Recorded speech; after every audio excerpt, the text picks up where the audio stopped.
या राज्याचे लोकप्रिय मुख्यमंत्री माननीय एकनाथजी शिंदे साहेब, आमचे युवा खासदार आदरणीय श्रीकांतजी शिंदे साहेब, जिल्ह्याचे नेते आदरणीय हेमंतभाऊ पाटील, आमदार बोंडारकर साहेब यांच्या आदेशानुसार आज आम्ही शिवसेने शिंदे गटाचे 4 फॉर्म इथे भरलेले आहेत। जेही फॉर्म भरलेले आहेत ते पूर्ण उमेदवार हे सर्व रनिंग नगरसेवक आहेत आणि एक चांगल्या प्रकारचे जनतेमध्ये राहणारे सर्व उमेदवार हे शिवसेनेने दिलेले आहेत। आता पंचशीलजी कांबळे असो, माजी नगरसेवक पुन्हा माजी नगराध्यक्ष राहिलेले जेही उमेदवार दिलेले आहेत ते सर्व परिपूर्ण म्हणजे शक्तीनिशी सर्व विचार करून शिवसेनेच्या विचारधाराशी असणारे माणसं ह्या 4ही शिवसेनेने दिलेले आहेत आणि निश्चित महायुतीमध्ये आमची वरी बोलणी सुद्धा चालू आहे। घटक पक्षासोबत तुमची युती झाली नाही साहेब आणि फक्त 4 सीटवर तुम्ही चुनाव लढत आहे।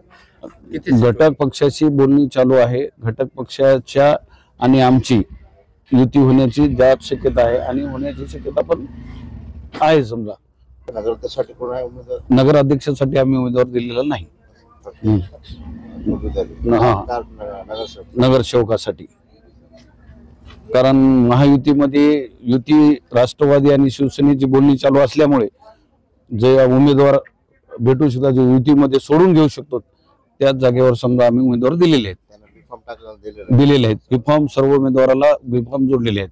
तुमको ऐसा लगता है कि राष्ट्रवादी का किला है यहाँ पर शिवसेना शिंदेगढ़ जो है तो अपना शिंदेगढ़ का भी यहाँ भी पहले शिवसेने का बोले तो लोहा कंधार तालुका ही शिवसेने का बाले किला है। अभी राष्ट्रवादी के आमदार हुए तो भी उनको भी हमने साथ दिया है ना। चुनाव में विधानसभा में हमने भी शिवसेना ने विधानसभा में चिखलीकर साहब का काम किया है, तो हमारे जो उम्मीदवार है सब मिलके काम करने वाले ऐसे महायुती में। जनतेला काय जनतेला जे काय आमचं शिवसेनेचा अजेंडा आहे, जे आम्ही काम केलेले आहे, जे उपमुख्यमंत्र्यांनी काम केलेलं आहे ते सर्व कामे घेऊन आम्ही लोकांच्या समोर जाणार आहोत। लाडकी बहीण योजना असो, अनेक शेतकऱ्यांच्या बाबतीत जे निर्णय आहेत, जे शिंदे साहेबांचे निर्णय आहेत ते सर्व निर्णय घेऊन आम्ही लोकांमध्ये जाणार आहोत।